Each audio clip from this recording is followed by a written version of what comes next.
never thought growing up I would be a mom to this size of a family, this kind of a family. Janalen and Rocky have 8 children, 4 girls and 4 boys. 5 of their children are adopted. Both of their oldest daughters have cystic fibrosis, and one of them also has Prader-Willis syndrome. Abby, the oldest daughter, who is 16, shares what it's like to have cystic fibrosis. It's nice sometimes, but sometimes it sucks. I can eat whatever I want, whenever I want, which is really nice, but it's very time consuming, and I have to remember a lot of little things, and if I don't, then there's consequences. Mine affects my GI issues. I have a lot of GI issues, so gastrointestinal, and I think part of it, you had Crohn's disease, so it could possibly be because of that. They're still trying to figure out exactly what it is. But yeah, my lungs are pretty healthy. I try to keep up on my treatments.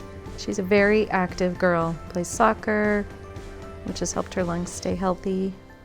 She's just had her very first hospital stay ever, so she's done really well.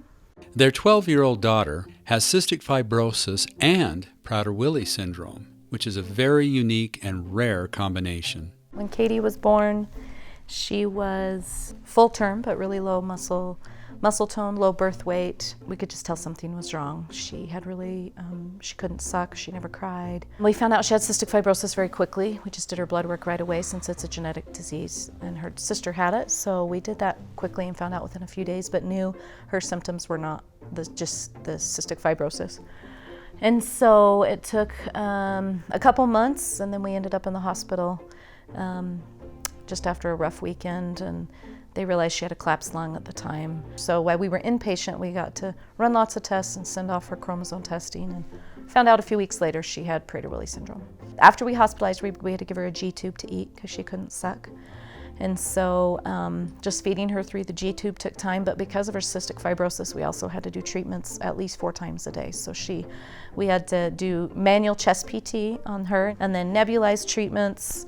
She had another machine called an IPV machine that kind of would help force air into her lungs and suck it back out for several months. And then she was on oxygen for about 9 months. So just keeping up with her care all day, every day. Medications and all of that. I mean, we were a little used to it with Abby. Abby went through not near that. Abby could already kind of sit and do her own treatments and stuff. She was almost 4. So yeah, it took a lot of care that first year or so. And then therapy, just like with Down syndrome, she had physical therapy, occupational therapy, feeding therapy, and speech. She's had it her whole life. So it just takes more care for her, takes a little more work. The difference in these girls' caloric intake is vast. This one has to have like 4,000 calories a day or more to maintain. And Katie can only have about 1,000. And so that makes it a little difficult in the house. Katie's been a rock star and does awesome with what she can eat and what others can't. She's constantly wondering why other people are getting things like, that she's not. And it's hard sometimes for her to grasp that, just because the Prader-Willi, one of the manifestations is the hypothalamus doesn't regulate properly, which you probably already heard. So that means that she's always hungry. Like literally her mind says she's always hungry. A lot of families who have kids with Prader-Willi syndrome, you literally have to lock all the food away. So everything has to be locked, the pantry, the fridge. In classrooms. I mean, if they know there's food somewhere, they're going to find it. If it's in the trash can, anywhere. We have not had to do that with her. She's been able to just stay on a schedule, and she knows since she's going to eat breakfast and lunch, snack, dinner. She's okay.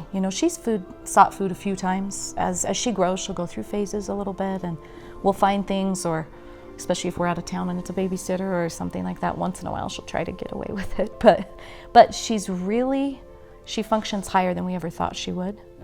And she knows really well about the kinds of food she should eat and what would be better.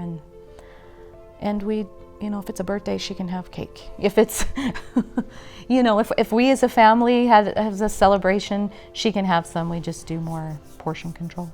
The couple shares what it was like adopting their son and finding out some exciting news all at the same time. We adopted our first son when Katie was almost 5. Before our oldest was born, we actually tried to adopt. It had taken many years to get pregnant, and so we'd kind of gone through that process and then ended up getting pregnant before we adopted. And so His adoption happened very quickly. From the time we really felt strongly and made the decision we would adopt, we watched him be born 3 weeks later. The weekend we brought him home from the hospital, we found out we were pregnant and had her 8 months later. She does not have cystic fibrosis, just a carrier. One of their sons was recently diagnosed with processing delay, selective mutism, high anxiety, and visual perceptual delay. Another son has 2 different blood disorders. Their son was adopted internationally from an orphanage in the Congo.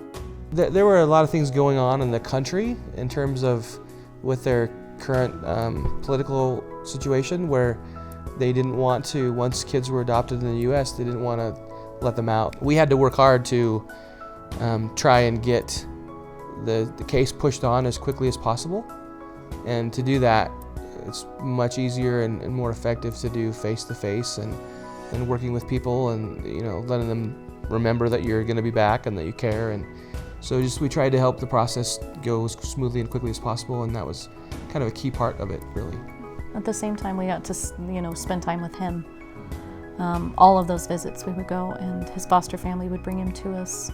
And so we would keep him those 4 or 5 days, in the hotel and play and swim and do things. Mostly him and I and Rocky would go do paperwork and the different things. And we spent time with his foster family. And so it made his transition home a lot easier. I think he transitioned home very well when he got home.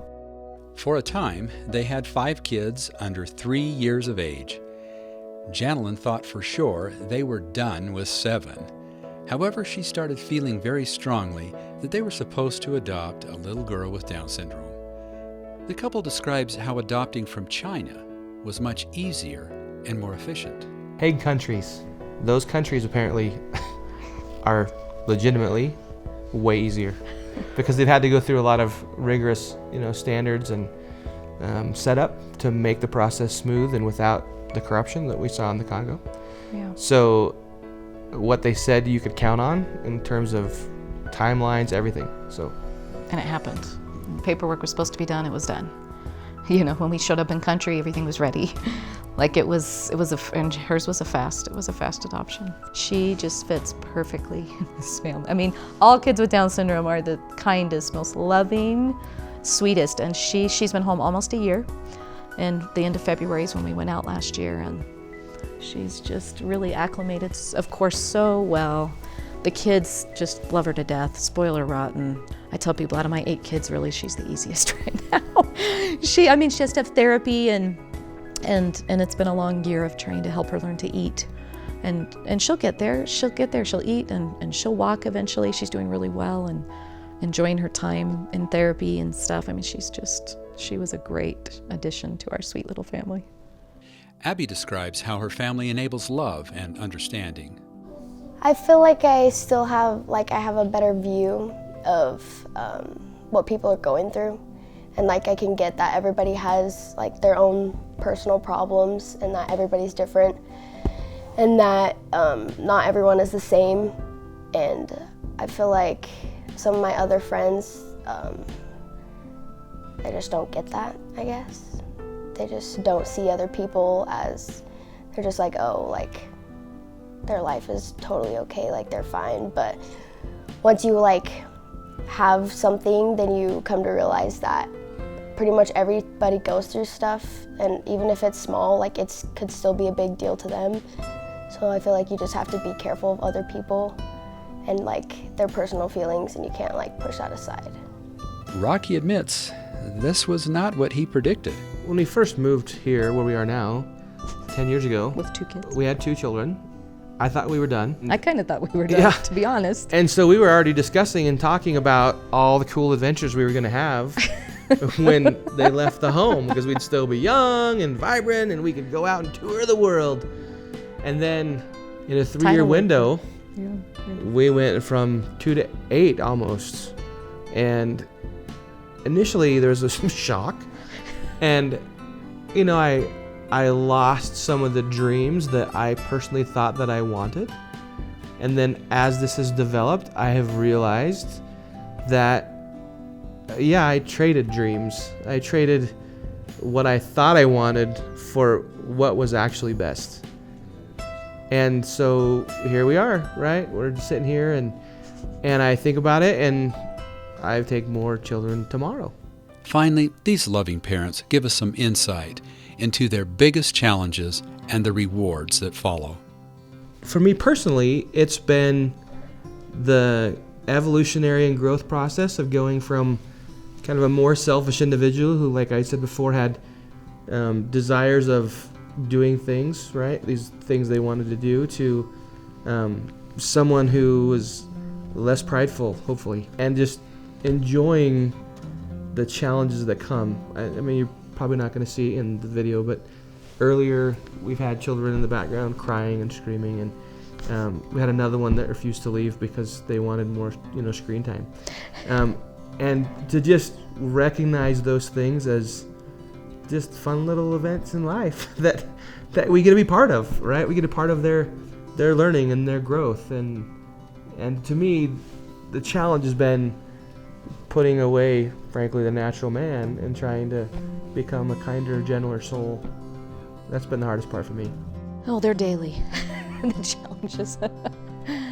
No, it's, and of course it's a huge blessing, and the challenges are different every time. It changes you as a person. I never thought growing up I would be a mom to this size of a family, this kind of a family. But like Rocky, I would never change it.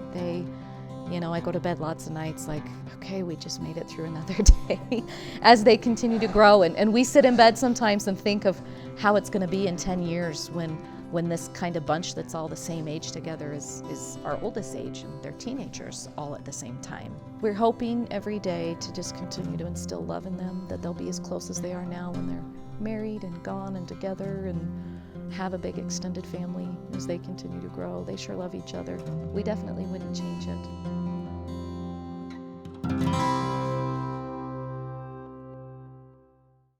Help us make more Orange Socks videos by clicking below to subscribe, and make sure you hit the bell so you never miss an Orange Socks video. You can also find more of our videos here. Thanks for watching.